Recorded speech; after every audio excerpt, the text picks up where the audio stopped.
Hi everyone, Future Denise here. I wanted to give a quick introduction to this video where I was fortunate enough to interview an indie game studio called All Day All Night, who is working on a text-driven murder mystery called Detective Turner If Looks Could Kill.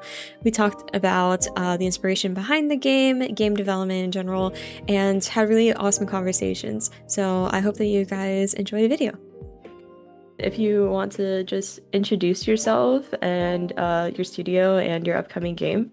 My name is Riker. I am a narrative game designer. I'm based in Johannesburg, South Africa, and I'm making video games together with my spouse, Sugar.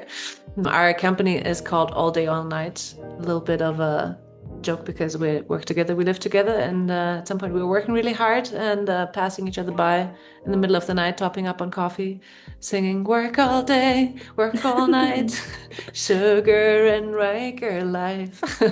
Basically, developed our own jingle early on. Yeah, that's from there we derived that name, and we are now working, or is my title as a creative director. Sugar is helping me in terms of biz dev, production, and marketing. And it's called Detective Turner If Looks Could Kill. It's a text-driven murder mystery where you play as Detective Turner, an analog loving individual who needs to uncover who killed Margot Voss. So what drew you two to games as a creative medium? Because you could write books, you can make movies, shows. What makes games so special compared to other storytelling formats? That's a really good question. Um, Games, I think, really put you into that position of having to do things yourself. So it's a more visceral experience, I'd say. But it's also interesting because with Detective Turner, I wanted to make a game that feels a little bit more like reading a detective novel, where you're like stepping into this fantasy of being a detective without actually having to solve the murder that much. I mean, like, because the actual detective work is really boring and really hard. And that you want that fantasy. You want to feel cool. You want to smoke your cigarette and take a Polaroid and take Hmm. notes in your notebook.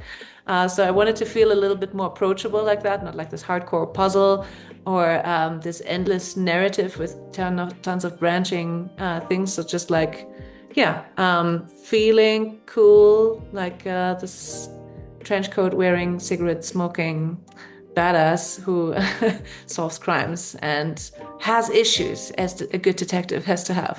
Of course they do. What like time period is it set in? Because usually a lot of like detective media is set in like the early like 1900s and they have like this noir like feeling to them. So is that like sort of the tone that you're going with the game too? We definitely have a noir vibe because it goes with a detective aesthetic, but it is set in now time. So there are phones and laptops, which our protagonist hates, and so vehemently refuses to use and just does not remember the password to their laptop. So just goes around with a Polaroid camera and a notebook. So yeah, it's so there will be some interaction with some now newer technology things because yeah, makes things also more interesting, but settled in that just a quirky, detective has to have their quirks and gotta be a little bit of a weirdo. So sticking to the notebook and the Polaroid and hating everything technology related is what adds a little character to Turner. Oh. Where did the initial idea for like a fashion detective game even come about?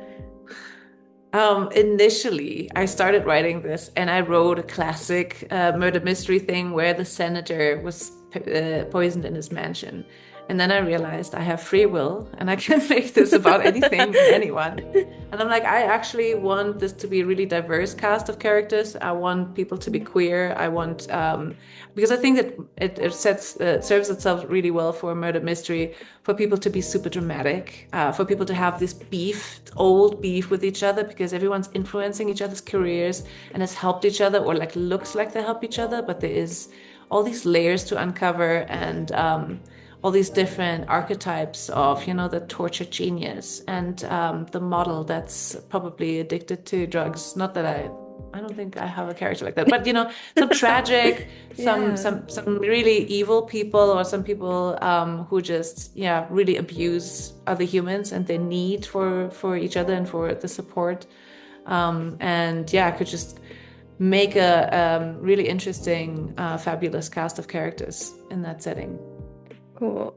Speaking of cast of characters, I don't know how much you can say, but like could you give us sort of like a general idea of like the different character archetypes and like who maybe like your favorite character is?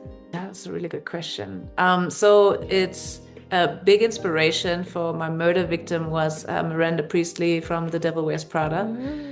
So that is Margot Voss, who's this charismatic but divisive powerhouse editor-in-chief of this fashion magazine, Mirage, with who's like made people's careers and has this control over people's careers. So everyone there is somehow connected to her. We've got her girlfriend, who's like this upcoming designer. We've got her right hand, who has been working with her for 15 years and has all this control and knowledge and history about her. Got the CFO who just has to keep her from her spending sprees and ruining the business. Like everybody having their personal reasons for why they holding her secrets, or why, they have some reason to resent her potentially. Favorite character is really tricky to say. I think not so much set in this time, but I actually really at the moment like the most Turner's best friend, Addison, because it's just somebody who can challenge Turner and knows them from all the way back.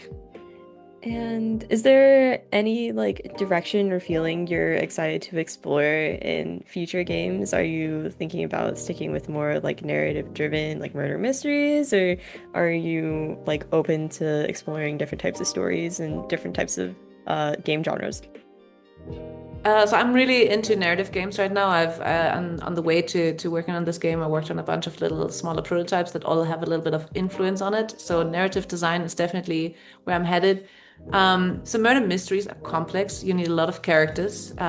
Makes the character budget really high. So I think I'll try to do something with a couple fewer characters in the future potentially, unless the world is just like we need more people from that universe. Mm-hmm. I'm not opposed to making a sequel, but let's get this first one out first. Yeah, for sure. I don't know. I think I just like everything that has interesting relationship dynamics. I also like things about family characters. I'm super open to just see where this takes me. You say you have a lot of characters, and like the web of creating that story seems really complex. How do you stay organized in all of that? Because I remember I hosted like murder mystery parties, and you change one thing, everything else has to change with all of your other characters too. So how do you keep it all on track? So I started before I touched a single line of code. I constructed the murder, and I had this big Miro page where I'm just like, okay, so this is what happened. This is where everybody was. This is why everybody kind of looks suspicious, and because everybody needs to have a motive and a potential Right. opportunity, at least until certain clues are uncovered. So there's the regular timeline of how the murder happened, and then there's a reverse timeline of how you uncover what happened. And where you're like, no, I think this person is actually suspicious. And you're like, no, no, no, this new clue came, and now actually this person is suspicious. Mhm. And it needs to keep you guessing. So I spent, I think, 2-3 weeks just busy with that timeline and making sure that that is all set. And to a degree, I hadn't even set all the characters yet and who they were. It was more like, okay, so this should be the chef, or this should be the girlfriend, or this should be a Mhm. waiter who just overheard something and doesn't know people that well. So, that's just like somebody who's like a little bit ignorant and Right. was like, I think it was this person. It's like, oh, you don't actually know who's who.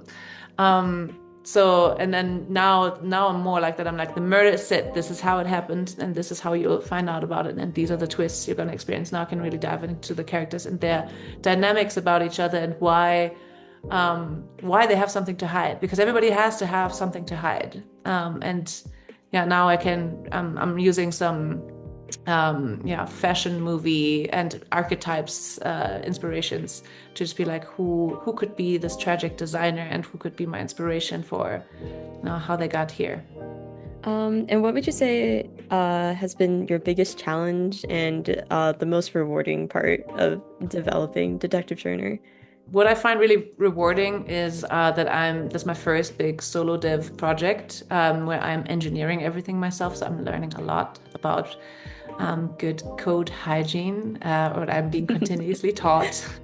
And I learned so much about Git and branching.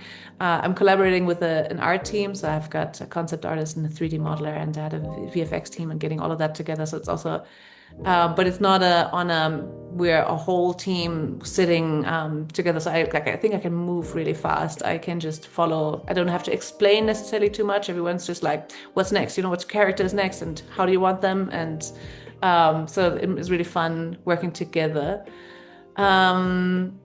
I think the real challenge is probably still about to come, because I'm not, in the middle of developing it. So getting all these clues together, like the system of investigation data pieces of what you have unlocked and what state we're in, and then making sure that if you talk to somebody in different orders, that people are kind of aware of what's been said and not been said. And because while it's like there is some sort of linearity in the story, you can talk about any clue to anyone at any time. And sometimes you have uncovered information that then other people need to react to. And I think that's really gonna come to bite me in the end. And then lastly, what advice would you give someone who wants to get into game development and who wants to create their own games? Don't wait for permission. I think sometimes we're just like, somebody needs to tell me I can do this, or needs to give me the advice, and the internet is out there. There's a lot of ways to figure out what you want to do, and how to do it. Like any of the questions that you have, I think somebody has had that before and had that answered. And join communities as much as possible. There's other people around you, hopefully. Depends on where you live, but somewhere there's somebody else making games, and it's just nice sitting next to them, even if you don't end up collaborating, but to just share your war stories and just keep each other motivated. And otherwise, it's online. There's tons of online communities where people are happy to help. All right. Well, that's all I had for today. Thank you so much for joining me. It was great talking with you. Where can people follow or support your work? You can check us out on Instagram. We are alldayallnight.joburg. Yes. And we're also on itch, alldayallnight.itch.io. My personal itch page is Riker, riker.itch.io.